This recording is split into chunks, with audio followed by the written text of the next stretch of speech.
Hey everyone, welcome. Thank you for joining us this morning. We'll go ahead and get started in a couple of minutes as folks join us in our session. If you're just joining in, I put in the chat our link to our public input page. That is a DSD info series. Welcome. Thank you for joining us. Hi everyone. All right, I'll get us started as folks continue to join us in. I'll talk a little bit about our info series. Good morning, everyone. My name is Isis Lopez, and I am the Engagement Manager for Development Services at the City of Austin. Thank you for taking time out of your morning to talk to us and to learn more about what we have to offer. You're here for our session. We're calling it DSD Info Series. It's a series designed with you, our community members, in mind, and it's all about connecting you with helpful information and tips and insights about the services that we provide. And also, we sometimes have guest speakers from other departments that we work with.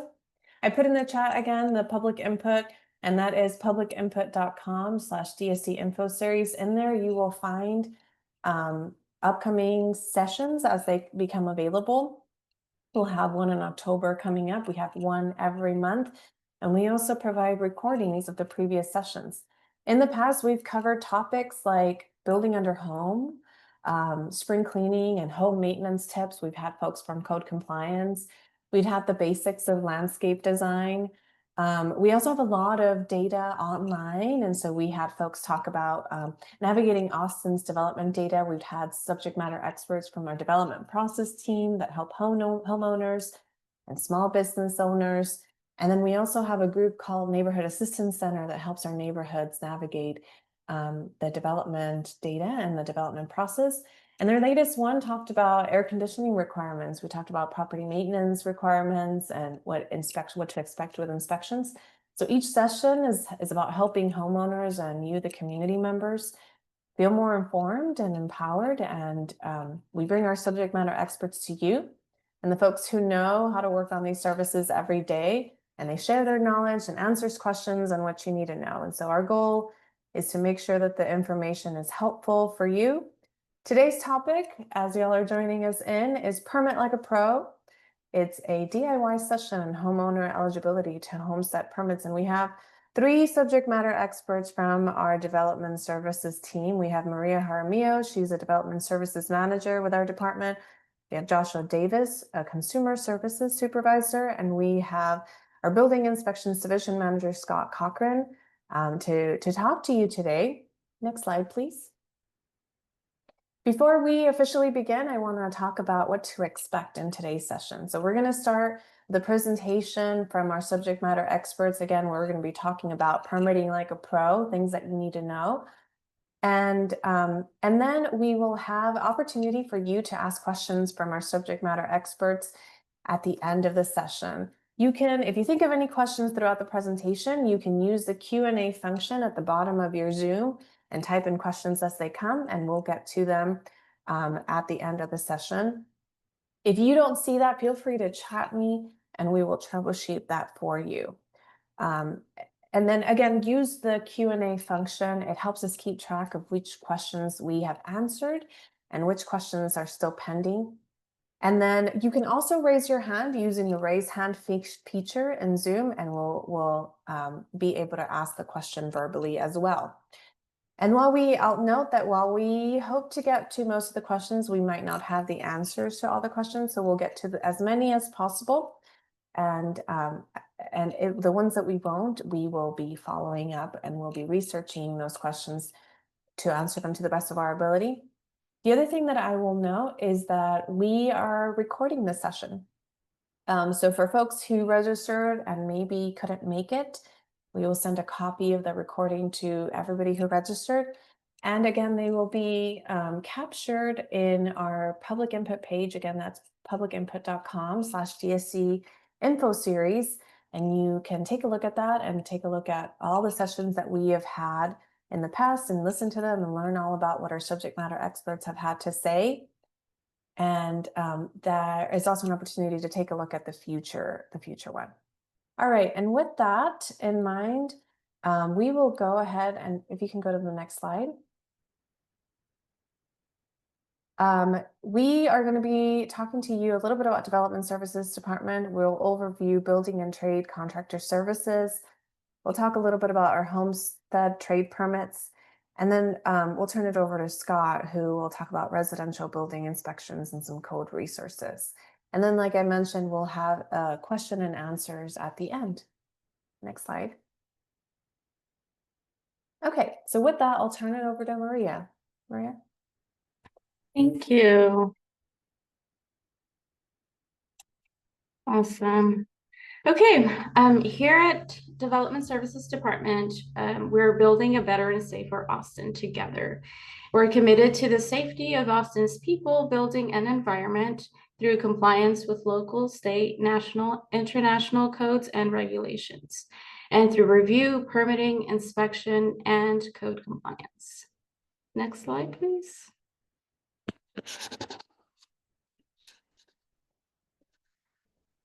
Who is Building and Trade Contractor Services, or BTCS? Our focus is supporting general electrical, mechanical, and plumbing contractors and homeowners with registration and permit activation and modification. We also review and issue standalone permits. Next slide, please. Again, my name is Maria Jaramillo. I oversee Building and Trade Contractor Services, and my co-presenter here is going to be Joshua Davis. He oversees the commercial permitting and contractor registrations. And Jessica Server, who is not able to join us today, but she oversees the residential side of permitting with BTCS. In this presentation, you will hear us refer to homeowner's permit or homestead permit. They mean the same thing. It is a permit issued to a homeowner who meet the qualifications that would otherwise be issued to a licensed trade contractor. We'll also be referring to links in this PowerPoint. Please be sure to refer to those links for the complete list of items. We will only go over a few examples, but those individual web pages will have the most up-to-date information. Next slide, please.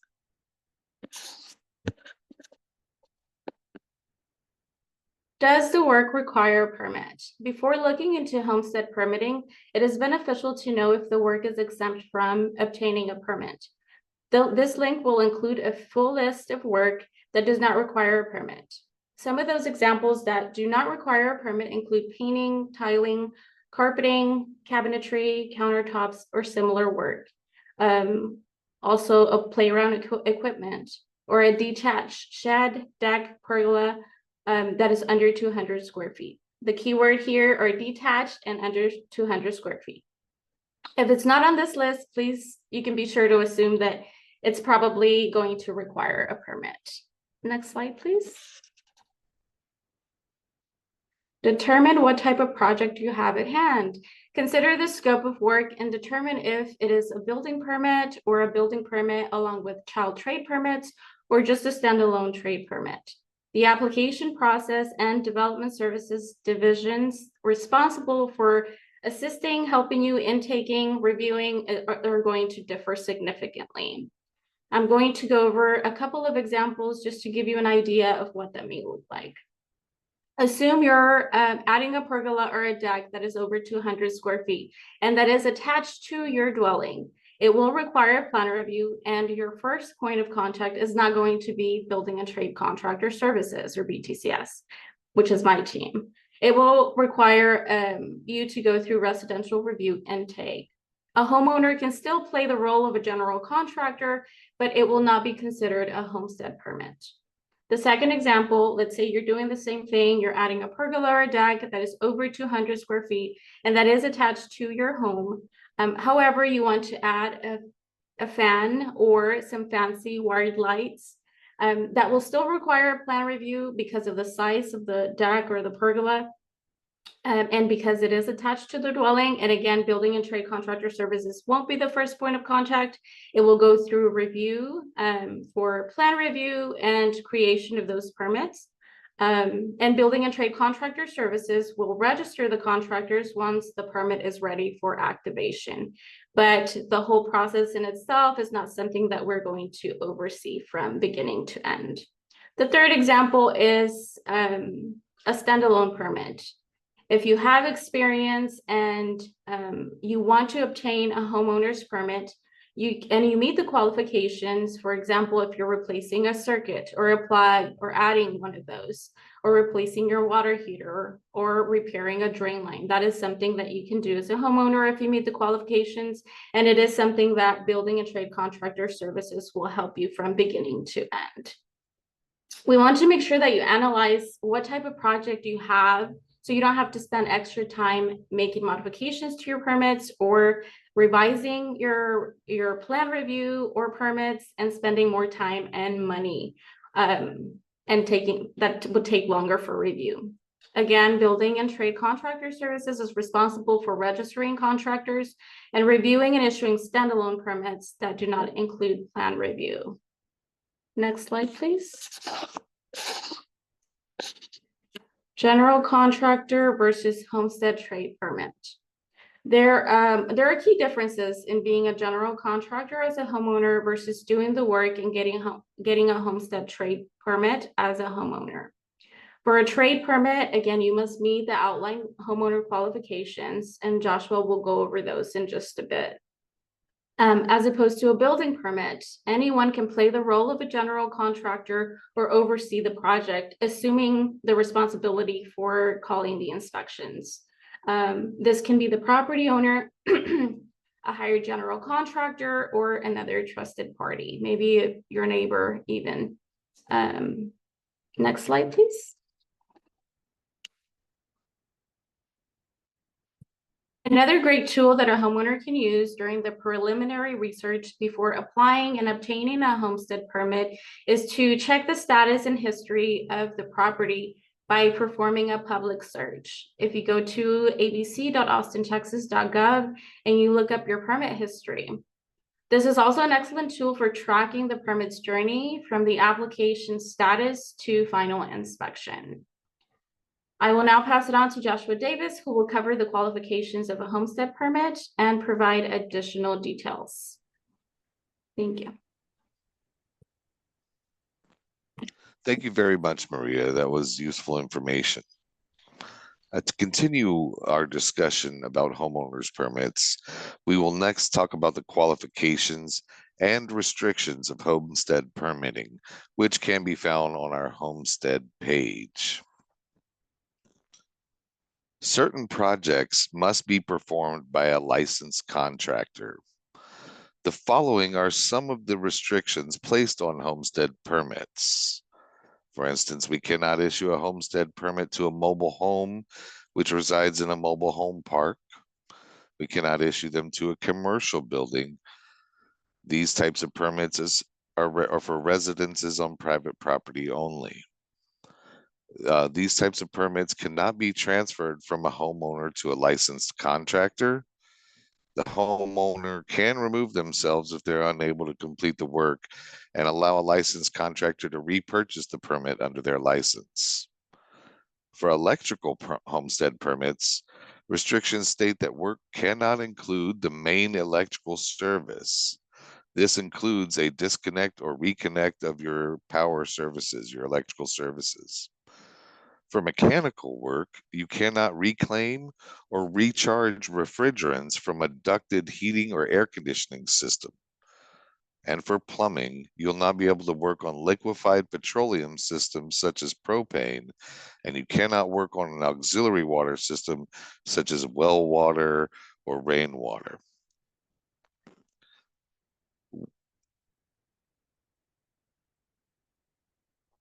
Next slide, please.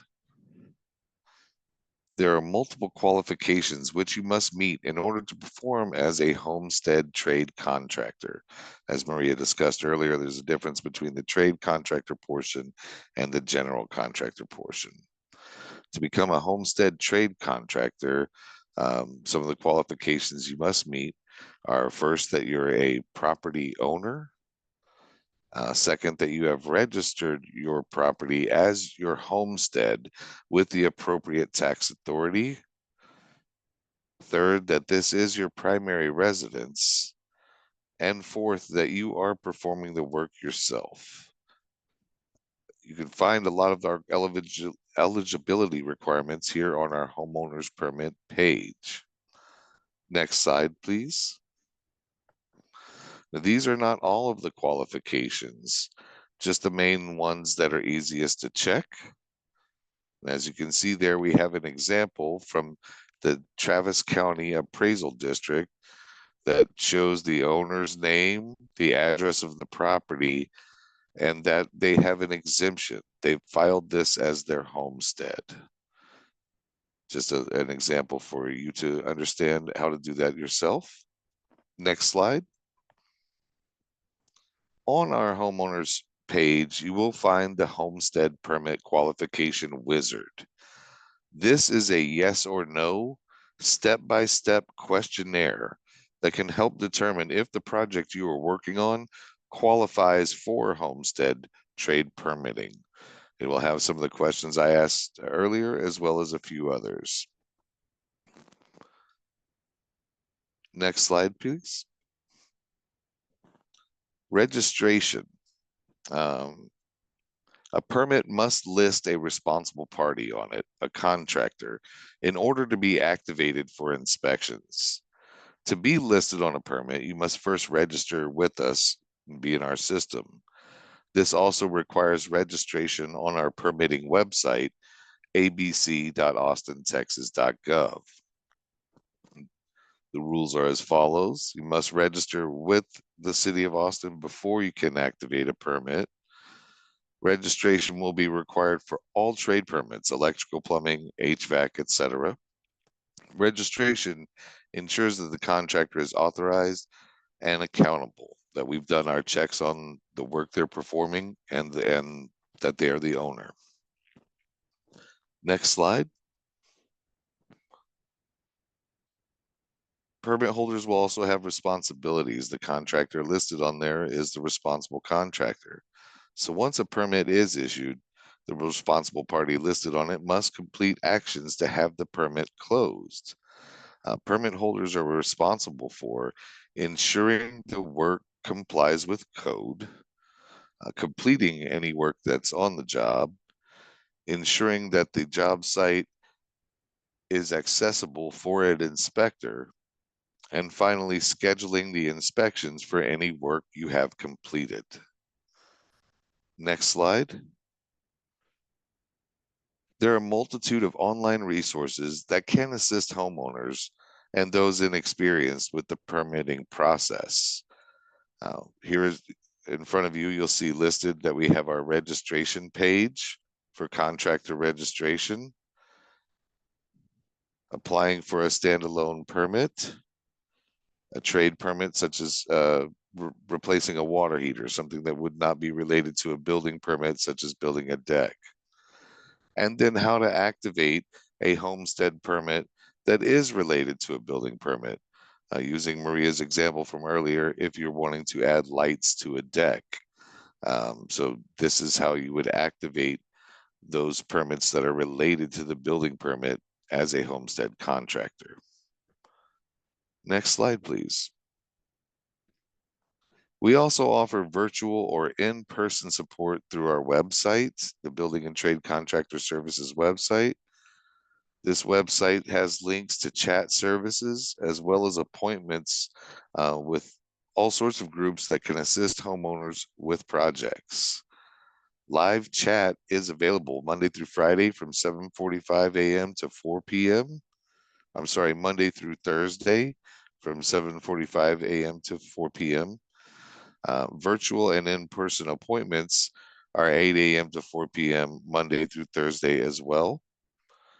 Some other helpful resources that we've left here is the development process team. They can help guide the homeowner through the permitting process and which groups you will need to go to for your particular type of project if you need some assistance in determining that. We've also put down the link for residential plan review.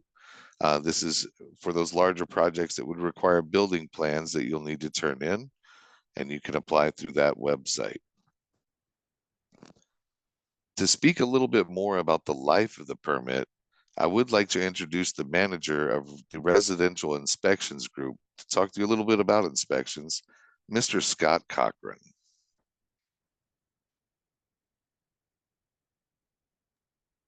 That was very great, Josh. Thank you. I love the introduction. Thank you everyone for being here. Again, my name is Scott Cochran. I'm the division manager for residential building inspections. I'll be going over 3 different things with you today. Next slide, please. I'll be going over some code resources, safety of building codes and inspections, kind of why we do it, the importance of that, and kind of more importantly, if you're doing it yourself, just some common inspection deficiencies that we run into that maybe you can avoid in field. Next slide, please. Camera. So here's some code resources that you can find on our website. Through the City of Austin Muni Code, you can find our technical codes. Currently, we just recently adopted the 2024 International Residential Code. We are still under the 2023 NEC, and we're, like I said, we just recently adopted the 2024 Uniform Plumbing Code. You can find a list of our technical codes that on that link there to the right. Then we have our land development code that you can find our muni codes. It's kind of a, as it says in the description, a comprehensive regulation for land use and development in Austin.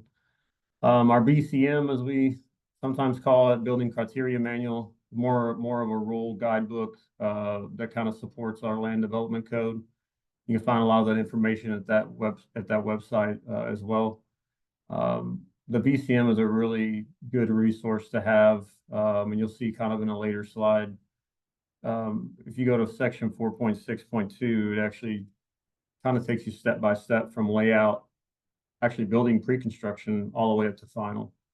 That kind of gives you a layout of what we're looking for, what's required, and that sort of thing. The Austin Energy Design Criteria Manual, I was hesitant to include this simply because we inspect minimum standard 2023 NEC. Now, the Austin Energy Design Criteria is exactly that. It's the utility company's design criteria manual. So we don't necessarily go off of that as inspections in the field, but it's important for you to know that sometimes what we pass as acceptable to the NEC, the utility company may not see it that way. So it's important to know the difference, and it's important to get familiar with the Austin Energy Design Criteria Manual. You can find information to that web link provided. Next slide, please. What do building codes do?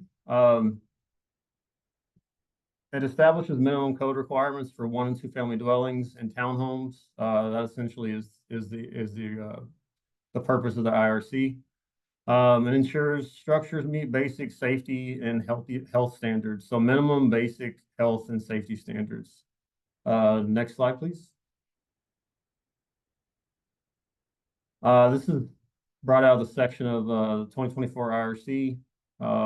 Simply a statement as to why building codes are needed and why they're so important. They are to establish minimum requirements to provide a reasonable level of safety, health, and general welfare through affordability, structural strength, means of egress, stability, sanitation, light and ventilation, energy conservation, and safety to life and property from fire and other hazards, and to provide a reasonable level of safety to firefighters and emergency responders during emergency operations. That last sentence of that statement is something I feel like gets overlooked a lot by the public. It's not only about the safety of the occupants, but it's actually about the safety of our first responders as well. Next slide, please. Okay, I'm going to go ahead and get started on some kind of lead into some common inspection deficiencies. To kind of set the expectation, I want you to know that these are the more common ones we see. So this isn't everything you're going to run into. It's not a perfect world. Not every job is the same, but These are some common ones we run into that, you know, if you just know a little bit more about the process, we can avoid some unnecessary inspection deficiencies. Next slide, please. Okay, documentation and scheduling. So it is a requirement if you have an approved set of plans, if you went through plan review and you've got an approved record set of plans, that it is a requirement for you to have a copy of those approved plans on site. It doesn't have to be the original red ink set, but as long as you've got a copy of the original plans on site for our inspectors, that'll be a good first step forward. Missing notes in the inspection request. What that is when you schedule inspection through our ABC portal, you have an opportunity to leave notes in the inspection request for the inspector. It is the inspector's responsibility before they arrive at your job site to review those inspection requests. And in those requests, you can ask for an ETA, you can leave important access codes. Let's say you have a lockbox on your door, you can leave that lockbox code for them to gain entry. I think it's important to put it out there that we do our best to meet time window requests. I realize not everybody can stay at home all the time waiting for someone to show up. We like to do an AM, PM time window. So anytime between 7 and 11 will be an AM, 11 to 3 will be a PM. I realize that sometimes you may need a 2-hour time window, and you can put that in there, and I'm not going to say it's not going to happen, but we will do our best to accommodate it.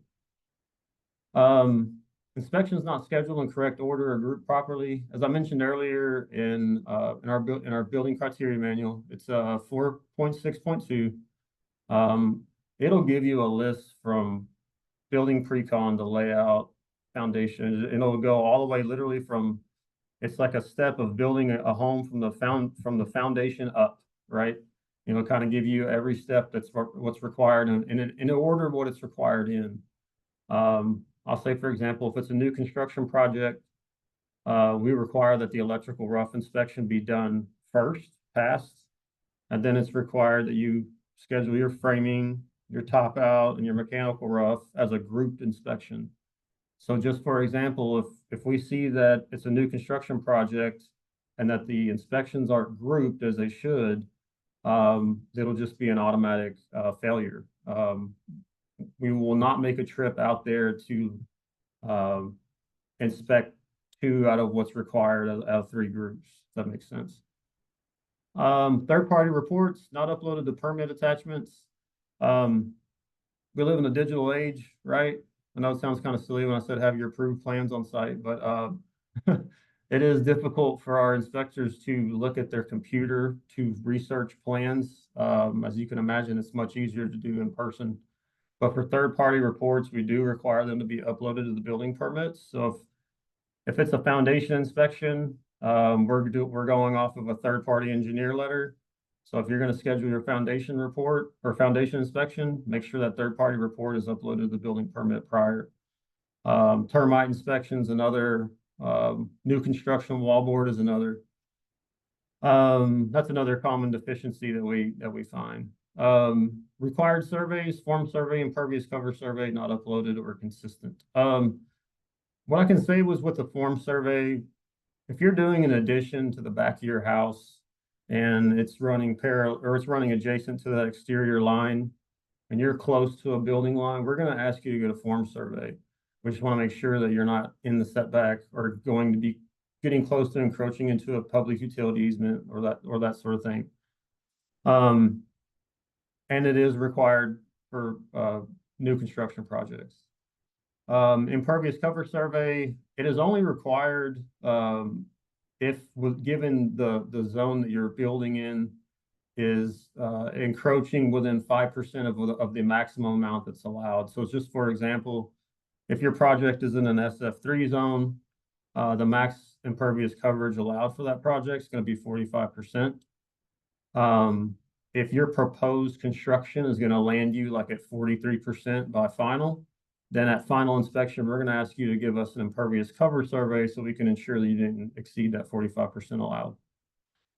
These types of paperwork the impervious cover survey is required to be uploaded to the building permit prior to final. Next slide, please.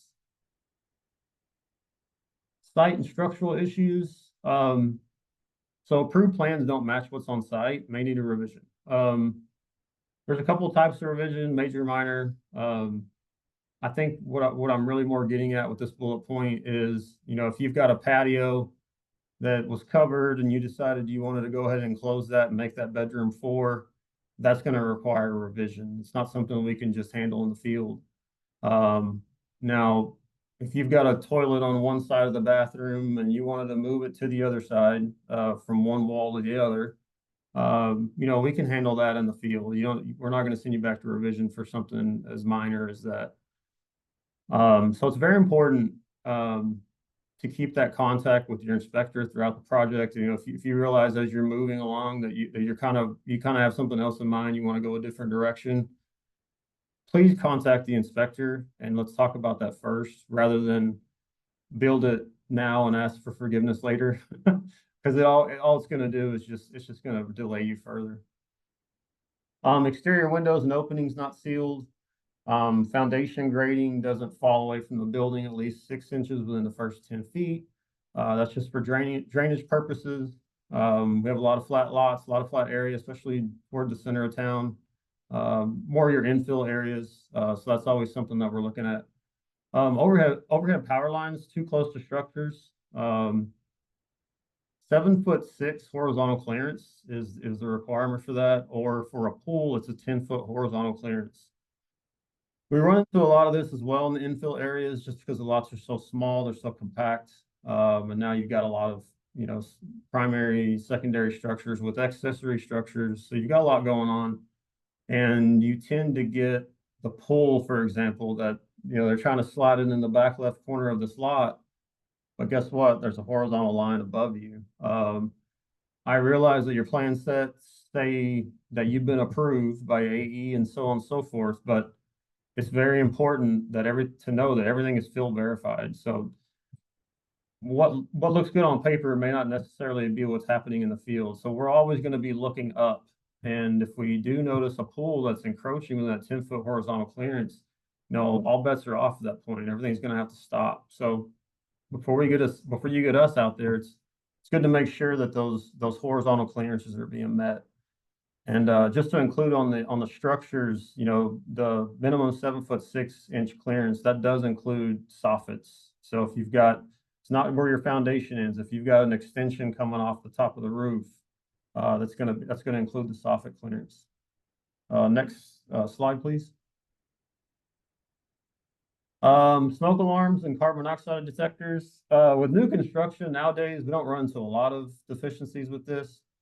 But on your remodel jobs, you do.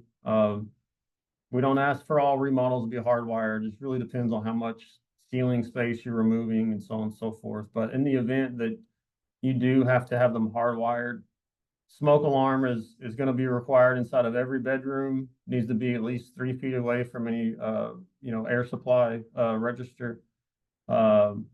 It's not on every story, too close to the bathroom doors, and not tested. But I really want to get back into that is inside of every bedroom, and keep it at least 3 feet away from any air supplies. Those tend to be some pretty common mistakes. Mechanical contractor is not going to really care about where your smoke alarm's at when he's putting the duct into the bedroom. Carbon monoxide detectors, most importantly, need to be located in the hallway outside the bedrooms. There's a lot going on in the hallways. So again, remember those 3-foot horizontal clearance rules. And then you'll have your smoke alarms, of course, inside your bedrooms. All those will need to be hardwired together. Under some circumstances, we're not going to touch on all circumstances, but and then essentially hardwired to where one goes off, they all go off. And just a lot of the common deficiencies we see at final is, for some reason, they're not all talking to each other. So that obviously is going to be a fail. Next slide, please. Next permit, please. Electrical safety. Yeah. So missing GFCI protection near sinks within 6 feet. Tub showers within 6 feet, outdoors and on countertops. Missing your arc fault protection on branch circuits is another. Next slide, please. That's just really, I would go back to the, and no, I'm not telling you to go back to slide. I just wanted to touch on that. The bathroom GFCI is a big one that we run into. The 6-foot measurement tends to be debatable. So if you have questions as to what it's going to be, please just reach out to your inspector. Common firewall deficiencies. Common wall shared by 2 townhouses includes plumbing or mechanical equipment, ducts or vents inside the cavity not allowed. So meaning essentially you've got one unit communicating with another. That's not allowed to run through a firewall.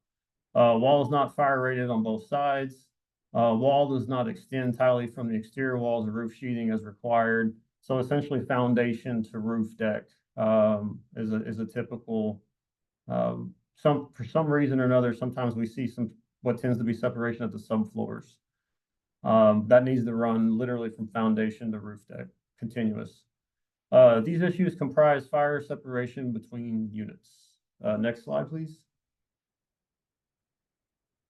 Appliance access. So this is talking about your AC unit and your attic. Attic access opening, not minimum 22-30. Headroom at access point, not at least 30 inches. And your access point as you're going into the attic needs to be at least 22 by 30. Your access is more than 20 feet from the equipment, so the catwalk or the walkway shouldn't be more than 20 feet from the access point. Next slide. Appliance access, continuing, no solid continuous catwalk, must be at least 24 inches wide, using approved floor decking. We sometimes see is, not exactly what you call plywood. What we typically can run into sometimes is someone will try to use wallboard, for example, or just something to insinuate that there's a walkway there. No work platform in front of the unit, must be at least 30 by 30. So, mechanical unit itself has its own clearances, which can be found in the mechanical code. No light and service outlet near the unit, and no light switch in the attic entry. Next slide, please. Exhaust ducts and HVAC issues. Range exhaust ducts, not smooth, airtight, not sealed or terminated properly, and wrong materials. What's important about the range exhaust, flex ducts are not allowed. What we do tend to see in some of your do-it-yourself projects is the use of flex ducts on those ranges, and it's not allowed. It's got to be smooth interior metal. That's from the device itself up the run, the whole thing out to the exterior. Missing makeup air for exhaust over 400 CFM. There's a lot of that nowadays. We're getting these commercial size kitchen exhausts they're well over 400 CFM. I've seen 6, I've seen 12, I've seen a lot. Anything over 4 though by the mechanical code requires you to install makeup air for that system. Condenser breakers are overfused. This is out the condenser on the outside. So your condensing unit, you can clearly see on the side of the condensing unit, it'll give you a minimum amperage, will give you max for that circuit. And for the most part, it's typically oversized. So just a real quick reference of what that label says and what you have installed, and that'll eliminate that deficiency right up. Next slide, please. Plumbing and water systems, waste pipes outside exterior wall is not protected from freezing. The one we see the most part of this is if you've got a P-trap in an exterior wall, or maybe a P-trap underneath a pier and beam structure. Those P-traps need to be insulated. But essentially, anything you've got water movement, water pipes through that are in a what's the word I'm looking for? Well, I can't think of the word I'm looking for. On an outside, it's not on a. Oh my goodness, I'm really blanking on this. Clean out? What's that? A clean out? Oh, not a clean out, like an exterior where it's not conditioned space, you know, you're subject to ambient temperatures. So anything that can freeze is what I'm trying to get at. I still can't figure out the word. I apologize. Water closets don't meet minimum clearance requirements. This is typically done where you've got a cabinet sitting in front of the water closet, and the water closet is the toilet. Those minimum requirements are sometimes not met. Missing vacuum breakers on hose bibs. This is done for back siphonage reasons. Shut-off valves dirty or hard to access. This is in your yard where your water shut-off is at. At final, we like to make sure that those boxes are cleaned out.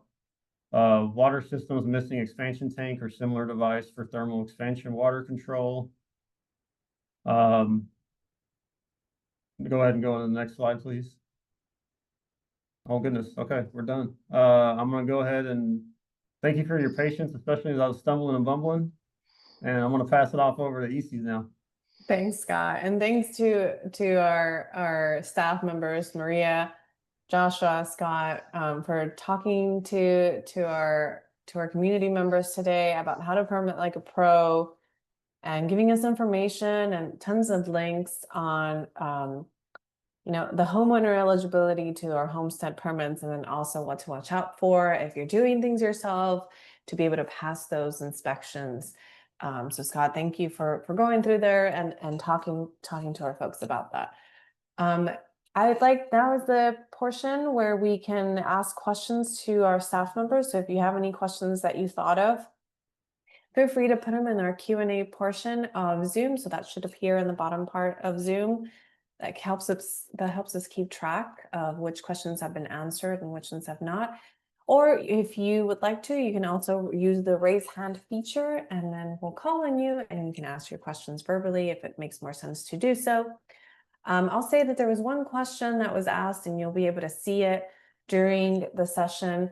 One of our participants asked, how long is my contractor registration good for? I've had issues in the past where they're no longer registered. And so our Maria and Joshua added information in the answer. Maria or Josh, did you want to expand, Joshua? Oh, yes, I just wanted to expand a little bit upon that.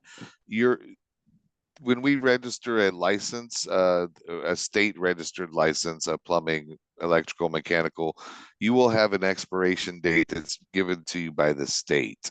Our records will reflect the state's records. So on that expiration date, your license registration will expire with the city of Austin. Now, if you go to the state and you renew your license with the state, you'll then want to contact us and share that information with us. We're not automatically connected to state's computers, and they won't notify us that you have updated your license with them. So if you want to continue permitting in Austin, just notify the Building and Trade Contractor Services whenever you update your license with the state. And Josh, I think they clarified that they're not talking about trader register, they're talking about GC registration. Is that something that y'all have the answer to? The general contractor registration should not expire, as it doesn't have a state license associated with it, so we don't add expiration dates to that. Once we've registered you as a general contractor, that general contractor profile should stay in our system until you ask us to remove it or deactivate it, or change it up in some other fashion.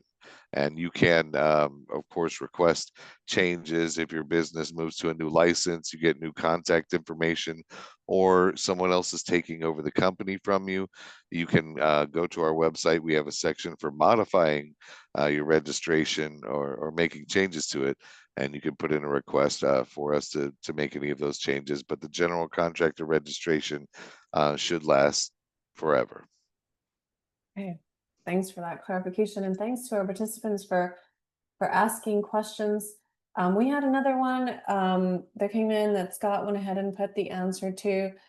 Somebody asked, when is the wall board letter required? And so Scott, thank you for answering that. That's available for y'all to take a look at. And he included also a link to our Muni code on the portion of the wall board installation. Scott, do you want to answer the next one live? One of our attendees asked, how does the development services handle internal shut-offs inside garage or the house? I've typed out for the last 30 seconds. I was working hard. You're so close. No, I was essentially answering it. We'll ensure that its location, for one, it needs to be obviously readily accessible. And since it's a little unique, what I was referring to during the slides was your shut off out in front of your meter, just downstream of your meter. If for some reason that's not there and we're talking about just a garage, I would expect we probably need some sort of signage as well. Hope that answers your question. Thanks, Scott. We can go to the next slide, please. All right, as the questions are coming in, let us know how we did. That link in there, if you want to scan the QR code, it has a survey to let us know what we did well. Did you learn information? Was it helpful? Are you able to relay that information to your friends and family and neighbors? And then again, if you want to join us at our next session, you can visit publicinput.com/DSD info series. We also have a recording of all of our past sessions. And again, we've talked about home, we've talked about basics of landscape design. We've had speakers from our development process team, which we mentioned. They talked about their services here. We've also talked about navigating Austin's development data from our neighborhood assistance center and the latest on the air conditioning requirements. We've had information on that. I don't see any other questions. Again, this session is recorded and we'll post it on our public input page. And then let us know how we did. Appreciate all of our subject matter experts for all the information on how to permit like a pro. Thank you, Maria. Thank you, Joshua. Thank you, Scott. And thank you to all of our attendees for making time this morning. Have a good rest of your Tuesday, and I'll see you at the next one. Bye, everyone. Thank you. Thank you.